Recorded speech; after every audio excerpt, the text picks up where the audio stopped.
Hello दोस्तों, नमस्कार। Education guide channel में आपका स्वागत है। दोस्तों, आज हम इस वीडियो में 13 से 14 जनवरी 2021 छत्तीसगढ़ डेली करंट अफेयर संबंधित जितने भी महत्वपूर्ण क्वेश्चन बन सकते हैं, सारे क्वेश्चन के बारे में डिटेल से डिस्कस करेंगे और हर क्वेश्चन से संबंधित इंपॉर्टेंट फैक्ट मैं आपको बताऊंगा।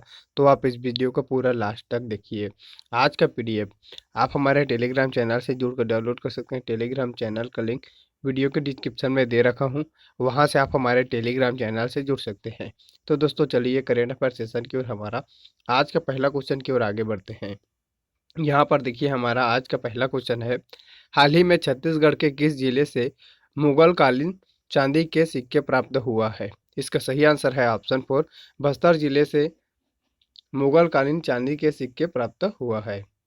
क्वेश्चन का स्पष्टीकरण देखते हैं।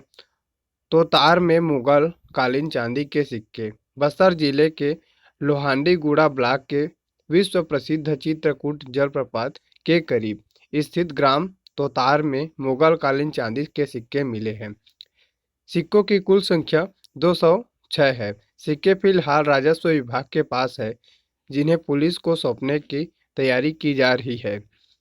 पार्वती नदी में सोने के वह अन्य रियासतकालीन सिक्के भी मिलने की अफवाह के बीच बड़ी संख्या में ग्रामीण पार्वती नदी की खुदाई करने जा पहुंचे। यह खुदाई कार्य दूसरे दिन शनिवार को फिर से जारी है।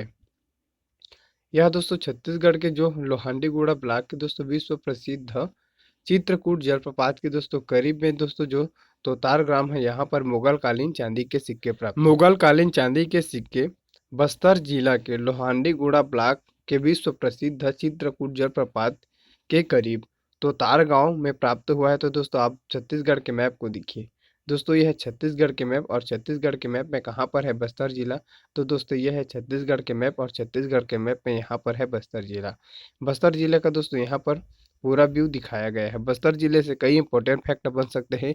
इन सभी फैक्टों को हम यहाँ पर फटाफट रिवीजन करने का प्रयास करेंगे। दोस्तों, बस्तर जिले से कई इंपॉर्टेंट फैक्ट बनते हैं। तो दोस्तों, हमारा सबसे इंपॉर्टेंट फैक्ट बन जाता है कि बस्तर जिले का गठन कब हुआ था। तो दोस्तों, बस्तर जिले का गठन 1948 को हुआ था।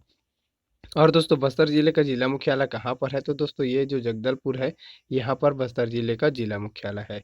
साथ ही दोस्तों, बस्तर संभाग का गठन कब हुआ था? तो दोस्तों, बस्तर संभाग का गठन 1981 को हुआ था। और दोस्तों, बस्तर संभाग का भी मुख्यालय कहाँ पर है? तो दोस्तों, जगदलपुर है। बस्तर में दोस्तों कई इंपॉर्टेंट फैक्ट बन सकते हैं, जैसे बस्तर किस नदी के किनारे बसा है? तो दोस्तों, जो बस्तर है, यह इंद्रावती नदी के किनारे बसा है। और दोस्तों, इंद्रावती नदी को बस्तर का जीवन रेखा नदी के नाम से इन्हें जाना जाता है। दोस्तों, ये जो इंद्रावती नदी है, यही से इंपॉर्टेंट क्वेश्चन बन जाता है कि दोस्तों इंद्रावती नदी का उद्गम कहाँ से हुआ है? तो दोस्तों, इंद्रावती नदी का उद्गम रामपुर थयामूल मंगेर पहाड़ी उड़ीसा से इंद्रावती नदी का उद्गम हुआ है। और दोस्तों, इंद्रावती नदी पर है प्रसिद्ध जलप्रपात, जिसका नाम है चित्रकूट जलप्रपात। दोस्तों, जो चित्रकूट जलप्रपात है, यह भारत का सबसे चौड़ा तथा सर्वाधिक जल राशि वाला जलप्रपात है। दोस्तों, इसका एक और नाम है, उसका क्या नाम है? तो दोस्तों, इन्हें भारत का न्यायाग्रा के नाम से इन्हें जाना जाता है। इस मैप को अगर आप ध्यान से देखेंगे तो यहाँ पर है दोस्तों तीरथगढ़ जलप्रपात। दोस्तों, जो तीरथगढ़ जलप्रपात यह बस्तर जिले में है और यह किस नदी पर है? तो दोस्तों, जो तीरथगढ़ जलप्रपात यह मुनगा बहार नदी पर है। साथ ही दोस्तों, बस्तर जिले में एक और जलप्रपात है, जिसका नाम है कांगेर जलप्रपात। दोस्तों, जो कांगेर जलप्रपात है, यह कांगेर नदी पर स्थित है। साथ ही दोस्तों, यहाँ पर देखते हैं, यहाँ पर है दोस्तों कांगेर घाटी राष्ट्रीय उद्यान। दोस्तों, ये जो कांगेर घाटी राष्ट्रीय उद्यान है, इसकी स्थापना कब हुआ था? तो कांगेर घाटी राष्ट्रीय उद्यान की स्थापना 1982 को हुआ था। और यह दोस्तों प्रदेश का सबसे छोटा राष्ट्रीय उद्यान है। यहाँ पर पहाड़ी मैना का संरक्षण किया जा रहा है। साथ ही दोस्तों, इसके समीप एक कुटुमसर की गुफा है। दोस्तों, जो कांगेर घाटी राष्ट्रीय उद्यान के समीप में है कुटुमसर की गुफा, और यहाँ पर अंधी मछली पाई जाती है। दोस्तों, ये जो है कांगेर घाटी राष्ट्रीय उद्यान क्षेत्र में दोस्तों भैंसादाहरा नामक स्थान है। यहाँ पर प्राकृतिक रूप से मगरमच्छों का शरण स्थल है। और यहाँ पर दोस्तों एकमात्र तितली उद्यान की स्थापना कांगेर घाटी राष्ट्रीय उद्यान क्षेत्र में किया गया है। दोस्तों ये जो जगदलपुर है यहाँ से भी इम्पोर्टेंट क्वेश्चन बनता है, तो कि दोस्तों जो जगदलपुर है इन्हें छत्तीसगढ़ में चौराहों के शहर के नाम से इन्हें जाना जाता है। और दोस्तों इन्हें चौराहों के शहर के रूप में किसने बसाया है, तो दोस्तों काकती राजवंश के राजा थे रुद्र प्रताप देव। इन्होंने दोस्तों जगदलपुर को चौराहों के शहर के रूप में बसाया है। बस्तर को दोस्तों साल वनों का द्वीप कहा जाता है। दोस्तों बस्तर को और किस नाम से जाना जाता है, तो बस्तर को साल वनों का द्वीप के नाम से इन्हें जाना जाता है। ये जो जगदलपुर है दोस्तों यहाँ पर प्रदेश का क्षेत्रफल के अनुसार से सबसे बड़ा तालाब है, जिसका नाम है दलपत सागर तालाब। ये जगदलपुर में स्थित है।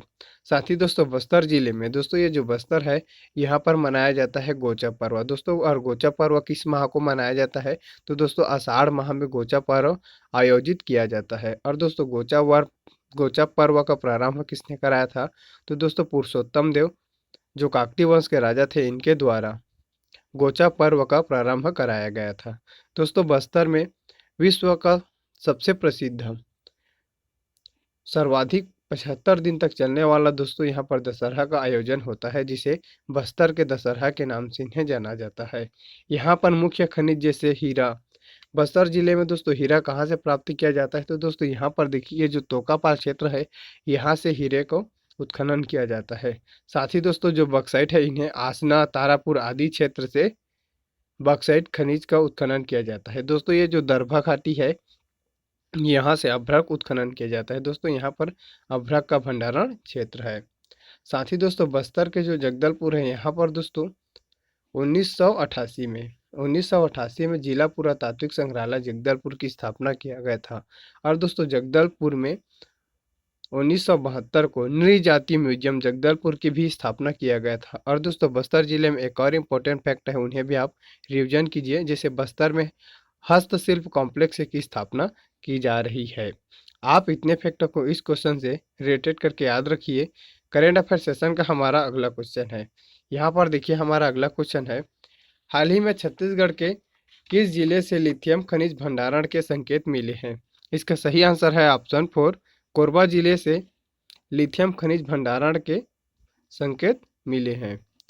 क्वेश्चन का स्पष्टीकरण देखते हैं।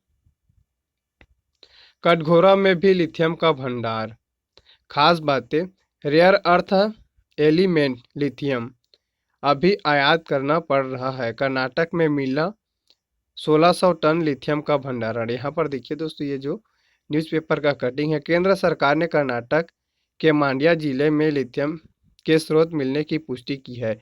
ये स्रोत मांड्या जिले के मारलागाला अल्लाह पाटना क्षेत्र में मिला है। साल भर में भूगर्भीय रिसर्च और खोजबीन के बाद अब यह पता चला है कि वहां पर 1600 टन लिथियम अयस्क मौजूद है। जिन स्थानों पर लिथियम होने की उम्मीद है वहां भी यहाँ दोस्तों उम्मीद जागी है। उनमें से कोरबा जिले का इस फैक्टर को आप याद रखिए, कोरबा जिले के कटघोरा गढ़हटारा इलाके भी यहाँ पर शामिल है। कोरबा जिले में हुए सर्वे में लिथियम भंडार होने का संकेत मिला है। इस दिशा में आगे शोध जारी है। लिथियम एक रेयर अर्थ एलिमेंट है। भारत अभी तक अपने लिथियम की 100% जरूरत चीन तथा अन्य लिथियम निर्यात देशों से करती आ रही है। भारत हर साल लिथियम बैटरी आयात करता है और यह बैटरी आपके फ़ोन, टीवी, लैपटॉप, रिमोट हर जगह उपयोगी है। साल 2016-17 में केंद्र सरकार ने 17.46 करोड़ से ज़्यादा लिथियम बैटरी का आयात की थी। इसलिए दोस्तों यहाँ पर देखिए बहुत ही बढ़िया यहाँ पर दोस्तों खबर है। स्पेस टेक्नोलॉजी में इस्तेमाल होता है दोस्तों ये जो लिथियम है। लिथियम आयरन बैटरी का उपयोग स्पेस टेक्नोलॉजी में भी बहुत होता है। इस खर्चे को कम करने के लिए भारत सरकार के परमाणु ऊर्जा विभाग के atomic minerals directorate for exploration and research ने देश भर में लिथियम के स्रोत की खोज करनी शुरू की। लिथियम का अयस्क जो भारत में मिला है वह लेपिडोलाइट, स्पाइडुमिन तथा एम्बिलोगोनाइट आदि दोस्तों इसका जो है क्या है लिथियम का अयस्क है। इन्हें भी आप याद रखिए। अब दोस्तों इसमें जो कटघोरा में दोस्तों कोरबा जिले का कटघोरा में लिथियम अयस्क होने का दोस्तों यहाँ पर संकेत मिले हैं। तो आप छत्तीसगढ़ के मैप को देखिए दोस्तों, यह है छत्तीसगढ़ के मैप, और छत्तीसगढ़ के मैप में कहाँ पर है कोरबा जिला। तो दोस्तों यह है छत्तीसगढ़ के मैप, और छत्तीसगढ़ के मैप में यह है कोरबा जिला। दोस्तों कोरबा जिले से कई इंपॉर्टेंट फैक्ट बन सकते हैं, इन सभी फैक्टों को यहाँ पर देखने का प्रयास करते हैं। दोस्तों कोरबा जिले का गठन कब हुआ था? तो दोस्तों कोरबा जिले का गठन 1998 को हुआ था। कोरबा जिले का जिला मुख्यालय कहाँ पर है? तो दोस्तों ये कोरबा है, यहीं पर कोरबा जिले का जिला मुख्यालय है। और दोस्तों कोरबा से इंपॉर्टेंट क्वेश्चन यही बनता है कि दोस्तों जो कोरबा शहर है यह किस नदी के किनारे बसा है? तो दोस्तों जो कोरबा शहर है यह हसदेव नदी के किनारे बसा है। और दोस्तों हसदेव नदी से इंपॉर्टेंट क्वेश्चन बन जाता है कि दोस्तों हसदेव नदी का उद्गम कहाँ से हुआ है? तो दोस्तों हसदेव नदी का उद्गम कोरिया जिले के रामगढ़ कैमूर पहाड़ी से हसदेव नदी का उद्गम हुआ है। यहाँ पर दोस्तों मुख्य चट्टानें जैसे गोंडवाना क्रम की चट्टानें कोरबा जिले में सर्वाधिक फैली हुई है। यहाँ पर दोस्तों दक्कन ट्रेप की चट्टानें भी इसके कुछ इलाकों में फैली हुई है। साथ ही दोस्तों कोरबा जिले से मुख्य खनिज जैसे कोयला का भंडारण क्षेत्र है, कुसमुंडा, गेवरा, डिप्पा आदि से कोयला भंडारण क्षेत्र है जहाँ से कोयला प्राप्त किया जाता है। दोस्तों इसमें से जो कोरबा सबसे बड़ी, दोस्तों जो कोरबा का खदान है यह प्रदेश का सबसे बड़ी मशीनीकृत कोयला खदान है। और दोस्तों जो मुकुंद घाट कोयला खदान है यह प्रदेश का सबसे बड़ी यांत्रिकृत कोयला खदान है। कोरबा जिले में बक्साइट भंडारण क्षेत्र जैसे पुटका पहाड़, पवन खेड़ा, केरता पहाड़ आदि से बक्साइट प्राप्त किया जाता है। यहाँ पर मुख्य जनजाति जैसे पहाड़ी कोरवा निवास करती है। यहाँ पर कंवर जनजाति भी निवास करती है। कोरबा जिले में एनटीपीसी, दोस्तों जो कोरबा जिले में एनटीपीसी की स्थापना कोरबा में कब हुआ था? दोस्तों यहाँ पर 1978 को एनटीपीसी की स्थापना हुआ था। और दोस्तों जो 1983 को उत्पादन प्रारंभ किया। और यहाँ से दोस्तों वर्तमान में कुल कितने मेगावाट विद्युत उत्पादन किया जाता है? तो दोस्तों यहाँ से टोटल 2600 मेगावाट विद्युत उत्पादन किया जाता है।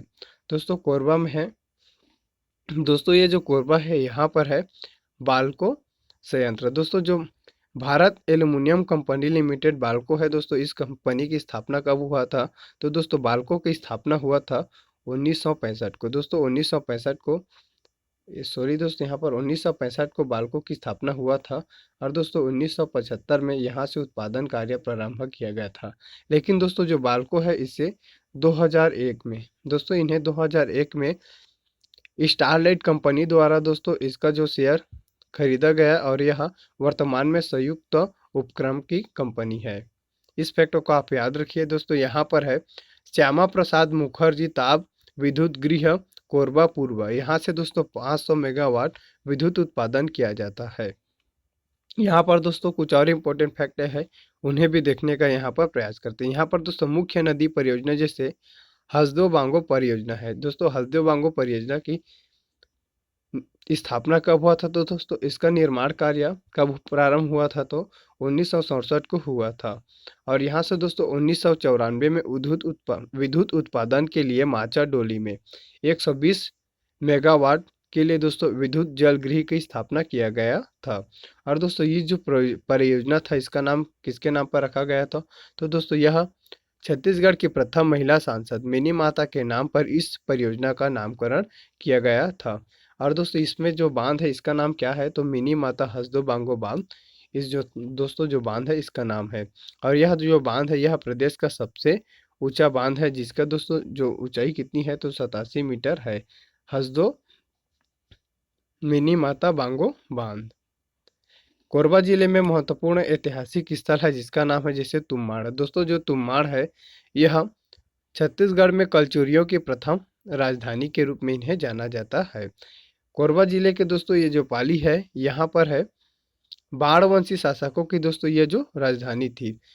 और दोस्तों पाली का जो शिव मंदिर है इसका निर्माण किसने कराया था? तो दोस्तों बाण वंश के शासकों द्वारा पाली का शिव मंदिर का निर्माण किया गया था। लेकिन दोस्तों जो पाली के शिव मंदिर है इसका जीर्णोद्धार किसने कराया था? तो दोस्तों कलचुरी राजवंश के राजा जाज्वल्य देव प्रथम द्वारा पाली में स्थित शिव मंदिर का जीर्णोद्धार कराया था। इस फैक्टों को आप याद रखिए, बहुत बार छत्तीसगढ़ लोक सेवा आयोग द्वारा दोस्तों इस क्वेश्चन को पूछा जा चुका है। कोरबा जिले में है दोस्तों छुरी कोसगई। दोस्तों जो छुरी कोसगई है यह कलचुरी शासक बाहेंद्र शाह की राजधानी के रूप में दोस्तों इन्हें प्रसिद्धि मिली है। साथ ही दोस्तों जो छुरी कोसगई है यह कलचुरी राजवंश के राजा थे दोस्तों बाहरेंद्र शाह। दोस्तों इनके द्वारा इन्हें राजधानी के रूप में बसाया गया था। दोस्तों कोरबा जिले में है चैतुरगढ़। दोस्तों जो चैतुरगढ़ है इन्हें छत्तीसगढ़ का कश्मीर के नाम से इन्हें जाना जाता है। और दोस्तों जो कलचुरी वंश के संस्थापक छत्तीसगढ़ में किसे माना जाता है तो दोस्तों कलिंग राज। दोस्तों जो कलिंग राज है इन्हें छत्तीसगढ़ में कलचुरी राजवंश के संस्थापक के रूप में इन्हें जाना जाता है।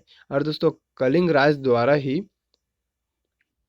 चैतुरगढ़ में महामाया मंदिर का निर्माण कराया गया था। दोस्तों एक इम्पोर्टेंट क्वेश्चन पूछा जाता है कि चैतुरगढ़ की महामाया मंदिर का निर्माण किसने कराया था। तो दोस्तों चैतुरगढ़ के महामाया मंदिर का निर्माण कलिंग राज द्वारा कराया गया था। और दोस्तों जो रतनपुर में महामाया मंदिर है इसका निर्माण किसने कराया था तो दोस्तों रत्नदेव प्रथम द्वारा रतनपुर में स्थित महामाया मंदिर का निर्माण कराया गया था। दोस्तों कोरबा जिले में है लाफागढ़। दोस्तों ये जो लाफागढ़ है यहाँ से भी इम्पोर्टेंट क्वेश्चन पूछा जाता है। दोस्तों लाफागढ़ को छत्तीसगढ़ का चित्तौड़ कहा जाता है और यह दोस्तों देश के अवैध किलों के रूप से इन्हें जाना जाता है। दोस्तों ये जो लाफागढ़ का किला है दोस्तों यह देश के अवैध किलों में इनकी दोस्तों गिनती होती है।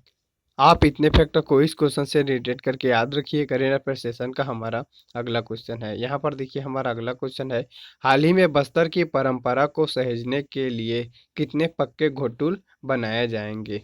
इसका सही आंसर है ऑप्शन 5 100 घोटुल छत्तीसगढ़ सरकार द्वारा छत्तीसगढ़ की जो बस्तर जिला है इसकी परंपरा को सहेजने के लिए पक्के घोटुल बनाए जाएंगे।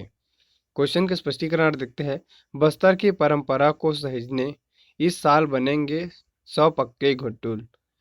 युवाओं की पारंपरिक चेतना केंद्र के रूप में प्रसिद्ध है, किंतु अब लुप्त हो रही बस्तर की घोटुल परंपरा को मुख्यमंत्री श्री भूपेश बघेल की घोषणा से पुनर्जीवन मिलने की उम्मीद बंधी है।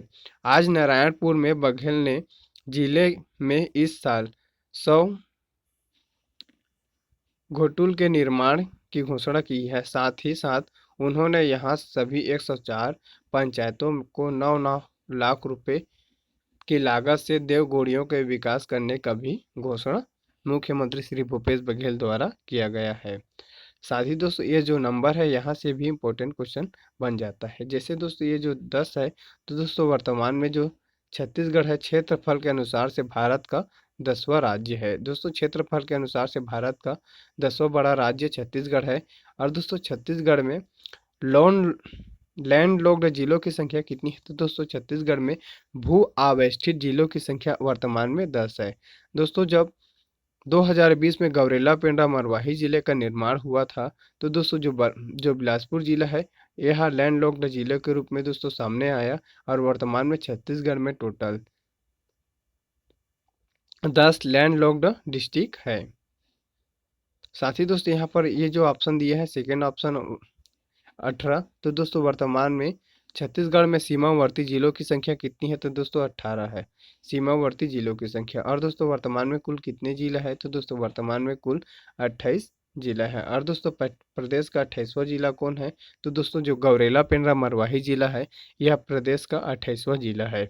यहाँ पर देखिए दोस्तों ये जो 85 यहाँ से भी इम्पोर्टेंट फैक्ट बनता है कि दोस्तों वर्तमान में छत्तीसगढ़ में आदिवासी विकास खंडों की संख्या कितनी है तो वर्तमान में छत्तीसगढ़ में 85 ऐसे विकास खंड हैं जिन्हें आदिवासी विकास खंड के अंतर्गत रखा गया है। आप इतने फैक्टों को इस क्वेश्चन से रिलेटेड करके याद रखिए। साथ ही दोस्तों कल के वीडियो का दोस्तों यहाँ पर क्वेश्चन को देखिए। दोस्तों ये जो क्वेश्चन है इसका आंसर आपको कमेंट बॉक्स में लिख कर बताना है। तो दोस्तों इसका ऑप्शन आपको कमेंट बॉक्स में लिख कर बताना है। हाल ही में देश के निवेशकों के लिए अनुकूल राज्यों की सूची में छत्तीसगढ़ टॉप राज्यों में शामिल है। तो दोस्तों इसका आंसर आपको कमेंट बॉक्स में लिखकर बताना है। आज का यह वीडियो आपको कैसा लगा कमेंट बॉक्स में कमेंट करके ज़रूर बताएं। धन्यवाद।